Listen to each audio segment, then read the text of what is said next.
Welcome to Buckeyes Tomorrow Morning from Monday, October 7th. I'm your host, Tom Orr. The Oregon game is in 5 days. The game against Michigan in 54 days. The Ohio State Buckeyes have done what they needed to do to enter that Oregon game undefeated. So have the Oregon Ducks. All right. The preamble is out of the way. The appetizers, the table has been bussed. It is time for the main course, or at least the first main course of this year's Ohio State football season. Buckeyes and Ducks kicking off 7:30 p.m. on Saturday night from Eugene. We will be there and speak for the whole team. We can't wait. The whole Buckeye Huddle team. We are very excited to get out there and cover what should be one of the biggest and best football games of the college football regular season. So heading into that game, the Buckeyes had to take care of some business first. They had to beat the Iowa Hawkeyes. Never an easy opponent, never a game that's going to be a very pretty or exciting game, but the Buckeyes handled their business. But they did get to face some adversity during that game. They were only up 7-0 at the halftime. So get a chance to talk to Ryan Day after the game, and he shared his thoughts on what that locker room was like and then what really changed in the third quarter. It's a mixture of feelings. It's almost 200 yards of offense. On defense, we had held them to under 90 yards, but 2 turnovers, didn't convert on the fourth down. I thought we worked hard trying to score there, and then the last 4 minutes of the first half didn't do that. Had the turnover. So there was, on defense there was an energy, but also even on offense, it's like if we just take care of the football, we can turn this thing and get going, because the score was probably a little bit different if we take care of the ball coming out of halftime. Then, we really wanted to come out and have a great drive, to start the third quarter. And then we start getting the short fields on the turnovers, and the game just, flipped there. And I think it ended up being 28 straight points. And so that was good to see. Not that you like to see those kind of things, but it is good to face a little bit of adversity and see how our team responds. And so all things we can learn from. One thing that was very encouraging for the Buckeyes during that game was even when they weren't piling up a ton of points, felt like they were really controlling the line of scrimmage on both sides of the ball pretty effectively. Now, against an opponent like Oregon, that feels like that's a pretty impressive thing. So how big is that to be able to have done that moving forward? Well, that was the challenge coming in. It was, we say 60 minutes of inside drill and figure out where we are, running the ball and stopping the run. So we have a reference point moving forward. I think this can give us a lot of confidence moving forward. There was a big challenge to our entire team about physicality and toughness. I thought we answered that. We'll watch the film and get it figured out. But there's a team right there that feels like they got challenged and they answered that. But as you can imagine, it didn't take too long for us to set our focus on Oregon. And so our focus is when we leave the locker room today that we're already starting on Oregon. But all that being said, we will watch the film tomorrow. We'll learn from it. We'll call out the champions, identify those, and make sure that we recognize the hard work that was done to go win this game, because we have a lot of respect for Iowa, Coach Ferentz, and the way they do things. It's a veteran team that's played a lot of football, and it's not easy to rush for 200 yards against that defense. But also, some of the throws in the red zone I thought were pretty well done today, because those are the types of throws you have to make against a really good defense. One thing that helped with controlling the line of scrimmage on the defensive side of the ball was getting Tyleik Williams back.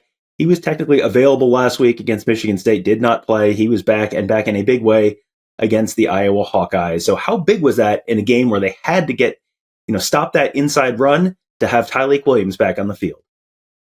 Well, there's a confidence because he's a very good player, but he also is a very good communicator, and so he's constantly talking to guys in there, and I think it's good to get everybody on the same page, but great to see Ty Hamilton get that sack fumble, and then Jack, and I thought our guys were flying around today. Good to get IGB a pick like that. I mean, those are all huge plays in the game which helped flip. Overall I felt like I don't know if I mentioned this on Tuesday, but when you come into games, I think especially for guys like Jack and JT, there's this, well, how many sacks are you going to get? Well, if they're running the ball every play, it's hard to get sacks. And so what do? You stop the run and then force them, go up by a couple scores. We wish we had done that a little bit sooner. Force them to throw the ball, and then here come the sacks, because now there's opportunity. And I think they did that and saw some big plays happen. Ryan Day is, of course, an offensive coach at heart. He was a former college quarterback, former quarterback coach, former offensive coordinator, was calling the plays for the Buckeyes as recently as last year. So he is really all offense, sort of in terms of his background. But as an offensive coach, how much does it change your mindset to know that you've got a really solid defense at your back as well? There's no question, yeah.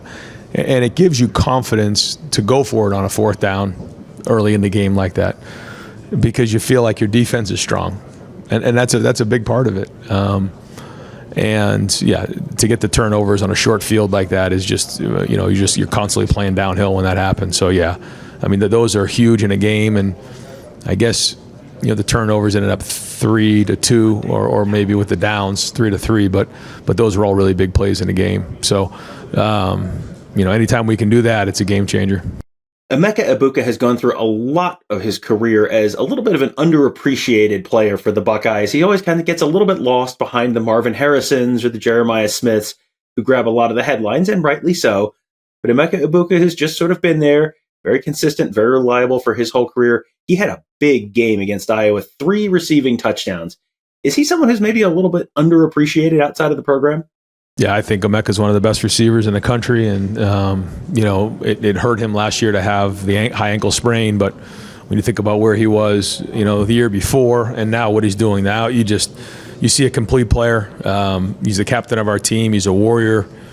He does all the dirty work like he did in the Michigan State game. But then to see him come back and have 3 touchdown catches and contested all 3 of those was huge. And so no, he's a leader. He's a warrior, and he's I think, again, one of the better receivers in the entire country, and he's only getting better the more he plays. One of the reasons that Emeka Egbuka had a big game was because they needed to replace the production of Carnell Tate. Carnell Tate was not in the game. He was listed as a game time decision, did not play. So Ryan Day shared an update on his status, as well as how the Buckeye defense, their focus on hitting turnovers has really been paying off so far this season. I mean, always. I think any defense would tell you that they work on, poking the ball out. I think our guys have done a good job of that, and the quarterback is usually the most vulnerable guy, and so the strip sacks are huge, and we had 2 of those today. The interception was well done, but again, when you force a team one-handed, then now you have more opportunity to get turnovers, and so that's big. In terms of Carnell was available. He could have played. Another one of these situations, we decided to hold him. If we needed to put him in the game, he absolutely could have played, but we just felt like it was the right thing to do to hold him, and hopefully we'll have 100% Carnell going into next week. No Carnell Tate, no problem. Emeka Egbuka obviously had 3 touchdowns, but Jeremiah Smith had another nice day. How is Jeremiah Smith just ready to be this much of an impactful player this early in his career? I think probably overall maturity. What I mean by that, like his physical maturity, he's big and strong, as you see. And so that's important. I think the next thing is his emotional maturity. This is somebody who practices hard every day. He's avoided distractions up until this point. He stays disciplined, practices really hard. I know that fumble is going to absolutely kill. It's going to bother him. And I think that's what makes him great. But he also has a lot of confidence, and we have a lot of confidence. That we go right back to him and know what he's capable of. So he's got a great. Coach in Brian Hartline. He's got a great mentor in Emeka Egbuka, but he also came in with a great work ethic and a great mindset.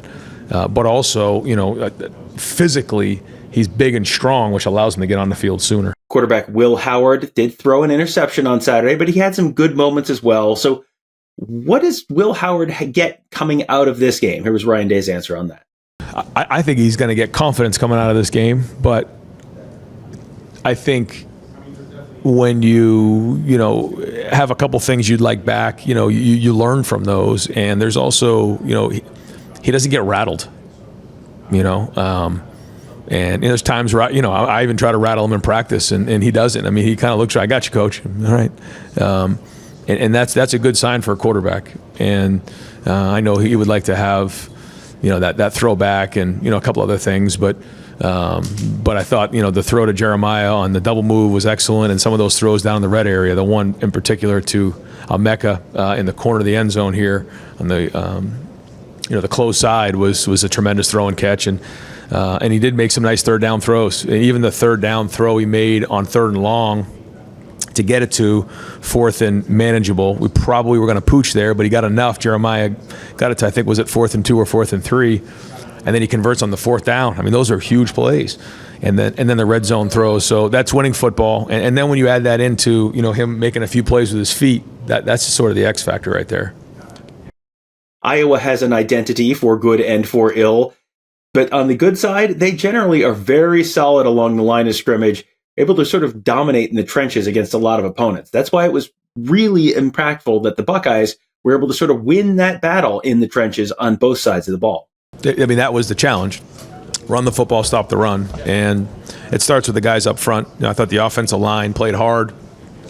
I thought Justin prepared them. I thought the plan was good with everybody on the offensive staff. I thought Chip, put a good game plan together, called a good game. I thought the running backs ran hard again. I mean, physically hard. But the defense really showed up. And it started off with a really good week of Tuesday and Wednesday. We had our second offensive line go down and give a great look, and Tuesday was okay. Wednesday was much better, and then the guys really showed up on Saturday. So if we can keep grinding on these Tuesday and Wednesday practices, we can keep building on this, because that's, to me, what the difference is. And we're going to need a big week of work this week against Oregon. You've heard Ryan Day kind of casually mention Oregon a couple times during this press conference already. All right, it is now officially Oregon week in Columbus. So how big of a game is this for the Buckeyes? They're all big, but I think just the way the schedule's played out, the competition is ramped up each week. Yeah, just the way that it's played out. And here we go. I mean, this is going to be a great opponent, and we're looking forward to going across the country and playing it. One of the reasons that the Ohio State offense was able to be pretty efficient all day long was they had really good balance. That was especially true in the opening drives of the game and the second half, where it felt like things maybe started with establishing the run, but definitely stayed balanced all the way through.